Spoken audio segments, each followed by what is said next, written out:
Hello friend, જય શ્રી કૃષ્ણ. સ્વાગત છે તમને બધા મારી ચેનલ આશા કિચનમાં. આજે આપણે બનાવીશું શિયાળા સ્પેશિયલ અડદિયા પાક.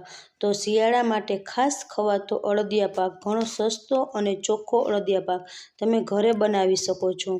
આ અડદિયા પાક બનાવવા માટે આપણે ખાંડનો ઉપયોગ બિલકુલ નહીં કરીએ અને ચાસણી લેવાની પણ માથાકૂટ નથી કરવાની.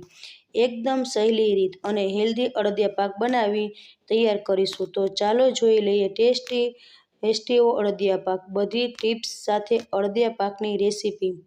અને આ રેસીપી સારી લાગે તો વિડીયોને લાઇક કરજો, શેર કરજો, જેથી આવા જ નવા વિડીયો માટે મારી ચેનલ પર નવા હોય તો ચેનલને સબસ્ક્રાઈબ કરી દેજો.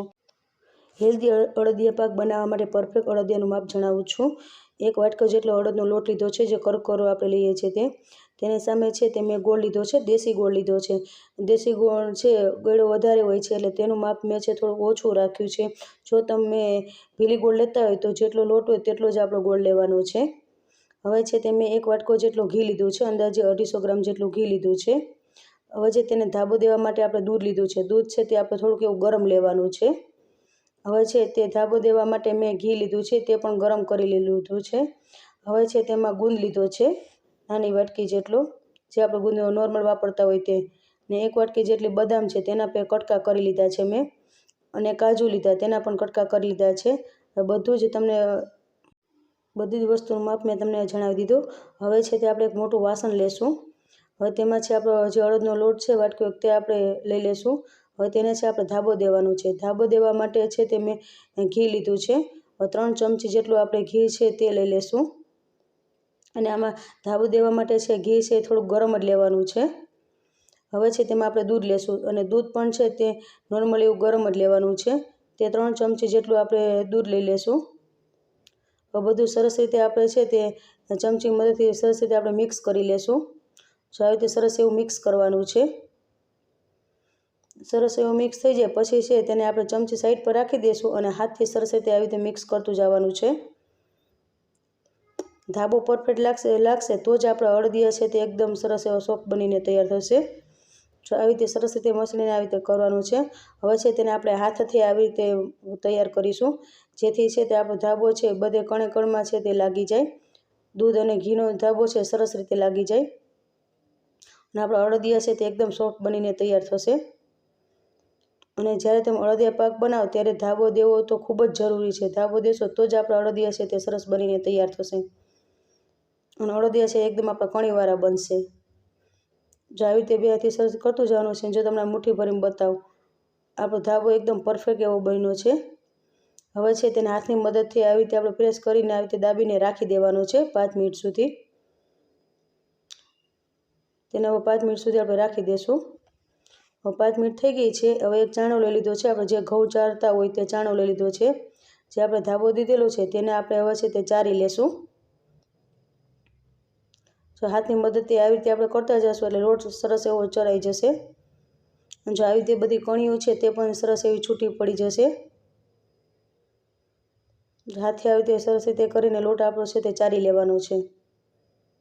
લોટ ચારવો પણ જરૂરી છે. ધાબો દીધા પછી છે તમારે લોટ તો ચાળવાનો જ. જો લોટ એવો આપણો સરસ એવો ચડાઈ ગયો છે, અને જો તમે જોઈ શકો છો, જો આપણો લોટ એકદમ કણીવાળો બન્યો છે. હવે છે તેને આપણે સાઈડ પર મૂકી દઈએ. હવે છે તે અડદનો લોટ શેકવા માટે મોટું એક એવું પેન લઈ લીધું છે, જાડા તળિયાવાળું. હવે તેમાં છે તે આપણે ઘી લઈ લેશું. જે ઓલું ઘી છે તે આપણે 250 ગ્રામ જેટલું જે ઘી લીધું છે તે ઘી એડ કરી દઈશું. અને ઘીને છે સરસ રીતે આપણે ગરમ થવા દેવાનું છે. ઘી ગરમ સરસ થઈ જાય પછી તેમાં આપણે છે તે ગુંદ તરી લેશું. ઘી ગરમ થાય પછી જ આપણે ગુંદને એડ કરવાનો છે, જેથી આપણું ગુંદ સરસ રીતે આપણો ફૂટી જાય.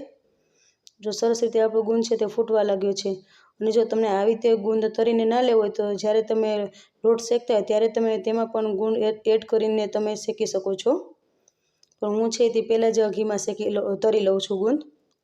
ગુંદ સરસ રીતે તરાઈ ગયો છે. હવે તેને આપણે એક પ્લેટમાં કાઢી લઈએ. બધો ગુંદ છે તે મેં પ્લેટમાં કાઢી લીધો છે. હવે જે આપણે ઘી બચ્યું છે એ જ ઘીમાં છે આપણે લોટ શેકવાનો છે. હવે છે તે આપણો જે ધાબો દીધેલો લોટ છે અડદનો તે આપણે એડ કરી દઈશું ઘી સાથે. હવે છે તેને આપણે તાવીથાની મદદથી સરસ રીતે આવી રીતે હલાવતું રહેવાનું છે. શરૂઆતમાં છે તમને ઘી દેખાશે નહીં, લોટ છે તે બધું ચોસી લેશે. હવે જો આવી રીતે પહેલાં ઘી નહીં દેખાય, જેમ ઘીની જરૂર લાગશે તેમ આપણે ઘી એડ કરતા જશું અને લોટ છે શેકતા જશું. હજી મને ઘી થોડુંક ઓછું લાગે છે એટલે ઘી છે તે એડ કરું છું. પાછું છે હું 2 ચમચી જેટલું પાછું ઘી છે તે એડ કરી દઉં છું. અને ઘી એડ કરીને આવી રીતે આપણે શેકતું રહેવાનું છે લોટને. જ્યાં સુધી લોટનો કલર ચેન્જ ના થાય ત્યાં સુધી આપણે લોટને છે તે શેકવાનો છે. શરૂઆતમાં છે તમને થોડુંક હલાવવામાં ભારે લાગશે, પણ જેમ લોટ શેકાતો જશે તેમ હળવો થતો જશે લોટ, અને તમને શેકવાની પણ મજા આવશે. જો સાઈડમાંથી હવે આપણે ઘી પણ છૂટું પડવા લાગ્યું છે, ઘી પણ દેખાવા લાગ્યું છે. જેમ શેકાતો જશે તેમ આપણું ઘી પણ છૂટું પડવા લાગશે અને લોટ છે એકદમ નરમ એવું બનતો જશે. જો સરસ એવું બનવા લાગ્યું છે અને બબલ્સ પણ અંદર થવા લાગ્યા છે અને લોટનો કલર પણ થોડો એવો ચેન્જ થવા લાગ્યો છે. મીન્સ કે આપણો લોટ થોડો એવો શેકાવા લાગ્યો છે. હજી તેને આપણે 2 મિનિટ સુધી તેને લોટને શેકાવા દેશું. લોટ જો સરસ એવો શેકાશે તો જ તમારા અડદિયા છે એકદમ સરસ એવો પરફેક્ટ બનીને તૈયાર થશે. જો લોટ થોડો કાચો રહેશે તો અડદિયા પણ ભાવશે નહીં અને જો એવા બનશે નહીં. એટલે જે લોટ છે સરસ એવો શેકાવા દેવાનો છે. અને જો કલર પણ થોડોક એવો ચેન્જ થવા લાગ્યો છે, તમે જોઈ શકો છો. હજી તેને આપણે 1 મિનિટ સુધી તેને લોટને આપણે શેકીશું. અને મારો વિડીયો તમને સારો લાગે તો વિડીયોને એક લાઇક કરજો, શેર કરજો અને ચેનલ પર નવા હોય તો ચેનલને સબસ્ક્રાઈબ કરવાનું ભૂલતા નહીં. અને મીડિયમ ગેસ ઉપર જ આપણે લોટને છે તે શેકવાનો છે. અને જો આપણો લોટ છે તે શેકાઈ ગયો છે, હવે તેને છે આપણે સાઈડ પર મૂકી દઈએ. હવે એક પેન લીધું છે, તેમાં છે તે આપણે 2 ચમચી જેટલું આપણે ઘી લેશું. ઘી ગરમ થવા દેશું. ઘી ગરમ થાય પછી જે આપણે ગોળ લીધો છે દેશી ગોળ તે આપણે એડ કરી દઈશું. અને આ ગોળ છે તે દેશી છે અને આ દવા વગરનો હોય છે અને મીઠો વધારે હોય છે, એટલે મેં ગોળનું માપ છે તે ઓછું રાખ્યું છે. જો તમે ભીલી ગોળ વાપરતા હોય તો તમારે જેટલો લોટ હોય તેટલો જ તમારો ગોળ લેવાનો છે, તેનાથી થોડોક વધારે લેવો તો પણ ચાલે. અને આ છે એ ગોળનું માપ ઓછું રાખવાનું છે. અને તમે તેનો કલર પણ જો થોડોક એવો ડાર્ક પણ એવો લાગશે. અને આ પાયો છે તે આપણે લાડવાનો જેમ પાયો લઈએ તેવો જ પાયો લેવાનો છે. વધારે આમાં ચાસણી નથી લેવાની અને આમાં ચાસણી લેવાની માથાકૂટ પણ નથી કરવાની. જે લોકોને અડદિયા બનાવતા નથી આવડતા તે લોકો પણ આ અડદિયા બનાવી શકશે ગોળવાળા. જો સરસ એવો આપણો ગોળ છે તે મેલ્ટ થઈ ગયો છે. ખાલી બસ આવી રીતે મેલ્ટ જ થવા દેવાનો છે આપણો ગોળ. અને જે લોકો ખાંડવાળું નથી ખાતા તે લોકો પણ આ ગોળવાળો અડદિયા ખાઈ શકશે. અને આ છે અડદિયા એકદમ ટેસ્ટી એવા બનીને તૈયાર થાય છે ગોળવાળા. જો આપણો પાયો લેવાઈ ગયો છે, જે લોટ આપણે શેકેલો હતો તેમાં આપણે આ છે એડ કરી દઈશું. હવે છે તેને આપણે સરસ રીતે આપણે મિક્સ કરી દઈશું. જો આવી રીતે સરસ રીતે મિક્સ કરી દેવાના છે. અને મેં ગેસ ઉપર રાખ્યો છે પણ ગેસ ચાલુ નથી, બંધ છે. કેમ કે ગેસ ઉપર રાખે તો હલાવવાની મજા આવે એટલે મેં ગેસ ઉપર રાખીને હલાવું છું. તમને એમ લાગતું હશે કે ગેસ ચાલુ હોય છે, ગેસ ચાલુ નથી, બંધ છે. જો સરસ રીતે આપણે મિક્સ કરી દેવાનું છે. હવે જે ગુંદ આપણે તરેલો લીધો છે તે ગુંદ છે તે આપણે એડ કરી દઈશું લોટમાં.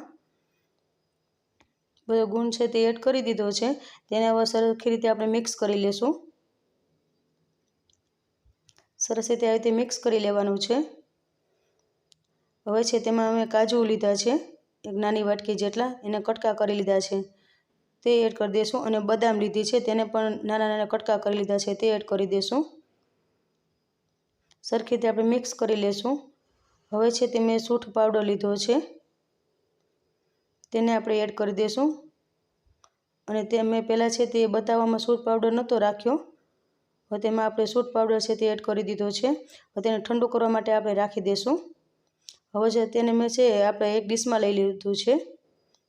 હવે જો આપણું મિશ્રણ થોડુંક એવું ઠંડુ થઈ ગયું છે, વધારે ઠંડુ નથી થવા દેવાનું, નકર આપણે અડદિયા છે તે વરસે નહીં. થોડુંક એવું ગરમ હોય ત્યારે જ આપણે અડદિયા છે તે વારી લેવાના છે. હવે છે તેને આપણે અડદિયા છે તે વારી લેશું. જો આવી રીતે સરસ એવા આપણે અડદિયા પણ વળી જાય છે. ગોળના પણ એવા ટેસ્ટી એવા અડદિયા બનીને તૈયાર થાય છે. ઘણા લોકોને એમ હોય છે કે ખાંડના જ અડદિયા બને છે, એવું નથી. ગોળના પણ અડદિયા સરસ એવા બનીને તૈયાર થાય છે. અને આ અડદિયા તો બધા લોકો ખાઈ શકે છે. જે ખાંડવાળું નથી ખાતા એ લોકો પણ આ અડદિયા છે તે ખાઈ શકે છે. તો તેવી જ રીતે છે તે મેં બધા અડદિયા છે તે વારી લીધા છે. મારે છે આટલા લોટના છે 20 જેટલા અડદિયા બનીને તૈયાર થઈ ગયા છે. હવે છે તે આપણે અડદિયાને છે તે સર્વ કરી લેશું.